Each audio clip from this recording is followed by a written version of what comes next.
तुम नेत्र क्यों झुकाए हुए हो? तो उस समय बिहारी जी के बोलने की भी हिम्मत नहीं थी, ऐसे प्रेम शिथिल थे। तो श्री ललिता जी ने कहा, हे किशोरी जी, ये आपके जो अंजन से रंजित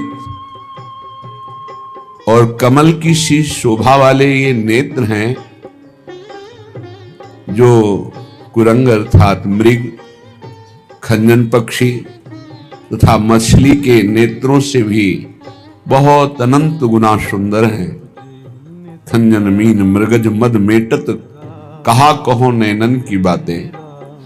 हे प्रियाजू, आपके नेत्र सदैव विजयी रहे हैं और हैं, इसलिए विजयी होने के कारण ये गर्व भरे हैं, विशाल हैं और चंचल हैं।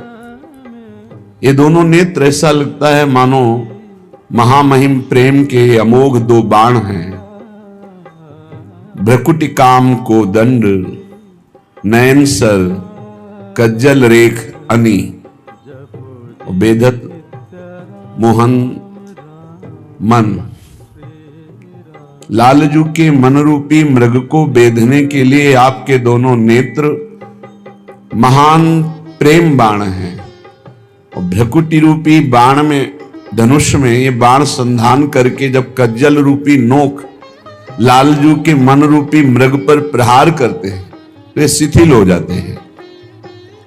प्यारी जू, आपकी बलिहारी जाऊं, आपके नेत्रों का ऐसा विलास है कि अखिल लोक चूड़ामणि इस समय बिहारी जू महाराज की सामर्थ्य नहीं कि आपके नेत्रों की तरफ देख सके, इसीलिए वो नेत्र झुकाए विराजमान है, क्योंकि प्रेम विवश अंतरदशा को प्राप्त है। ऐसी हमारी महामहिम श्री बिहारिन जो हैं, श्री श्यामा जो हैं, जो उपासक अनंत करुणा वरुणालय श्री लालजू की कृपा का भाजन बनता है, उसके हृदय में महामहिम प्रेम समुद्र का सार श्री श्यामाजू के चरणों की प्रीति उत्पन्न होती है और वह प्रीति दिव्य लीलाओं में प्रवेश करा देती है, जो किसी अन्य साधना से नहीं। प्रेम देवता मिले बिना सिद्धि होए न कारज, भगवत सब सुखदान प्रगट भय रसिकाचार्य। जो सखियां रसिकाचार्य के रूप में प्रकट होकर श्री प्यारी जू की रसरीति प्रदान की, मंत्र प्रदान किया, उसी रसरीति और मंत्र से प्रिया प्रीतम की दिव्य लीलाओं में प्रवेश होता है। इन लीलाओं का ऐसा सुख है कि मोक्ष सुख भी जो सर्वोपरि सुख है वो फीका लगने लगता है।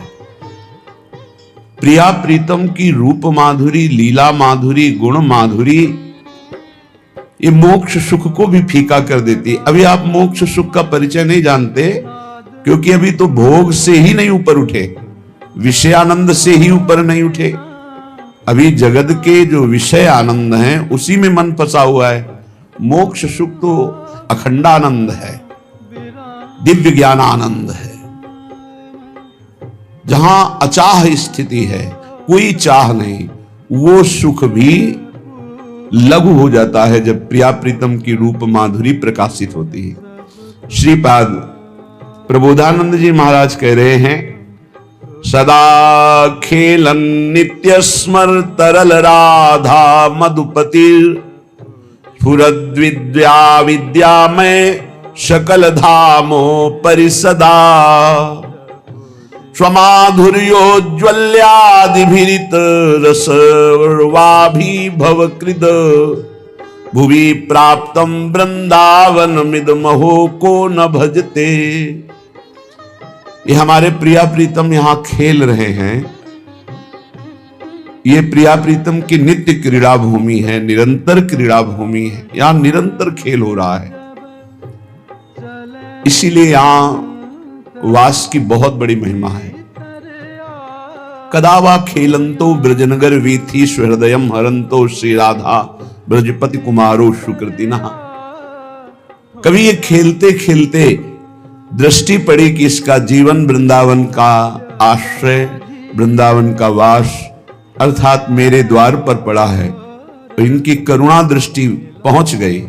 वहीं से जीवत्व खत्म, अविद्या खत्म, वो दिव्य भावात्मक देह से युक्त होकर प्रियालाल की खेल में, क्रीड़ा में, लीला में वो सम्मिलित हो जाता है।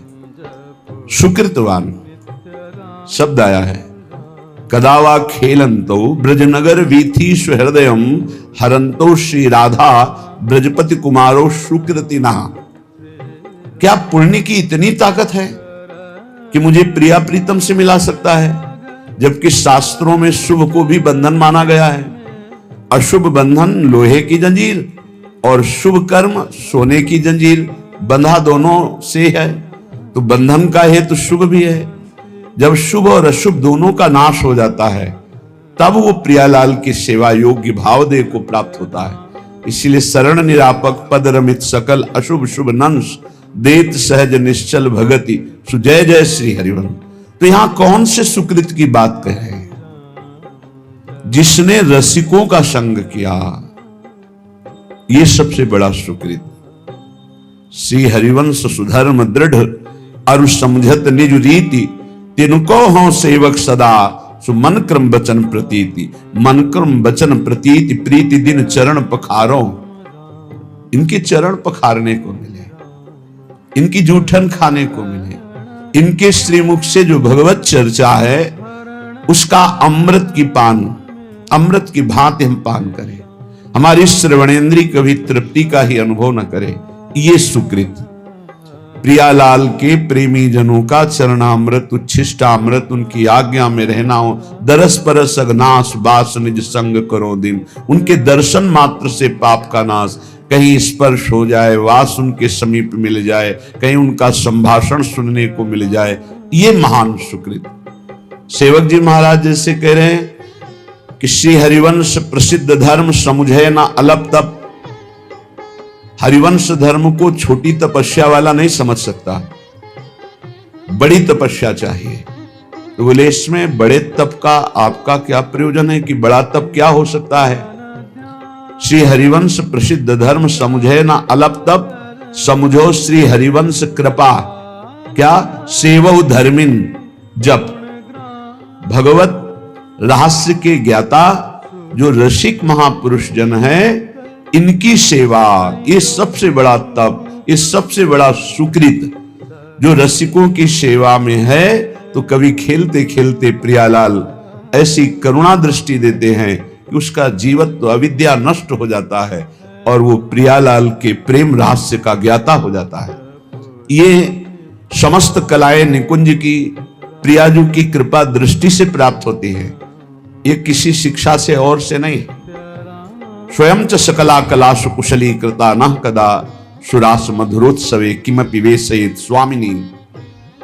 जो ही स्वामिनी अपनी प्रसादी दे करके उससे सहचरी वपु धारण कराती हैं, तो अनंत विद्या संपन्न समस्त कलाओं में प्रवीण प्रिया प्रीतम की रस रीति का ज्ञाता वो रसिक महापुरुष निरंतर प्रियाजू की सेवा में रत हो जाता है। ये दिव्य बात है। श्रीधाम वृंदावन के रसिकों का संग, उनकी सेवा, यह अहोभाग्य। प्रायः जब भगवत कृपा होती है और ये अवसर मिलता है तो लोग खो देते हैं। कभी सेवा बन गई तो वो अहंकार कर बैठते हैं, मैंने अमुक कार्य किया, मैंने अमुक किया, वो सब नष्ट हो जाता है। अपनी की हुई भागवतिक वृत्ति, तपस्या, साधना, दान, पुण्य कभी अपने मुख से उच्चारण नहीं करना चाहिए। दूसरा प्रशंसा करे तो कानों में अंगुली दे देनी चाहिए, नहीं सुनना चाहिए, नहीं सुकृत नष्ट हो जाते हैं। साधन का जो फल है वो आपको फिर नहीं प्राप्त होगा। प्रशंसा अपने मुख से करने से बचे और दूसरे के मुख से प्रशंसा सुनने से बचे। दूसरे की निंदा अपने मुख से करने से बचे और दूसरे के मुख से सुनने से बचे। अपनी निंदा आनंद पूर्वक सुने, अपनी निंदा करने वाले का सम्मान करे, अपनी प्रशंसा स्वयं ना करे, दूसरा जो अपनी प्रशंसा करे उसका सम्मान ना करे। ये भागवतिक सिद्धांत बहुत उल्टा है, इसे जल्दी संसारिक प्राणी नहीं समझ पाते। संसारिक प्राणी जो हमारे अनुकूल चले, प्रशंसा करे, हम उसको आदर देंगे, लेकिन भगवत भक्त ऐसा नहीं करेगा। अनुकूल चलने वालों के प्रति, प्रशंसा करने वालों के प्रति, प्रणाम नमस्कार करने वालों के प्रति उदासीन वृत्ति रहती है, अपमान निंदा करने वालों के प्रति प्रिय भाव रहता है। बिल्कुल उल्टा, बिल्कुल उल्टा। संसार में अपमान निंदा करने वाले के प्रति तिरस्कार भावना रहती है। सम्मान प्रियता अनुकूलता, इसके लिए फिर हृदय में आदर बुद्धि होती है। ओ ये तो बहुत अच्छा आदमी, ये है संसारिक भाव। परमार्थ बिल्कुल इससे उल्टा है, इसको धारण कीजिएगा। अपनी प्रशंसा कभी अपने मुख से ना करे। अपनी प्रशंसा जब कोई कर रहा हो दूसरा, तो कान में अंगुली दे दे, सुने ना। दूसरे की निंदा कभी अपने मुख से ना करे। कोई दूसरा कर रहा हो तो कान में अंगुली दे दे। अपनी जब कोई निंदा कर रहा हो तो प्यार भरकर सुनना चाहिए। कैसा लगता है? अपनी जब कोई निंदा कर रहा हो और हम प्रियता में भरकर सुने, भगवान की कितनी कृपा है, आज मुझे सहनशील बनाने के लिए कैसा सुंदर प्रयोग कर रहे हैं। हम मुस्कुराकर अपनी निंदा सुने, अपनी निंदा करने वाले का आदर करें, तब हमारे जो सुकृत होंगे वो प्रियालाल कृपा करके सार्थक कर देंगे। सुकृतों का सार्थक होना है प्रियालाल करुणा करके हमारे नेत्रों में झलकने लगे, हमारा मन उनकी स्मृति में, उनके नाम जप में निरंतर लग जाए।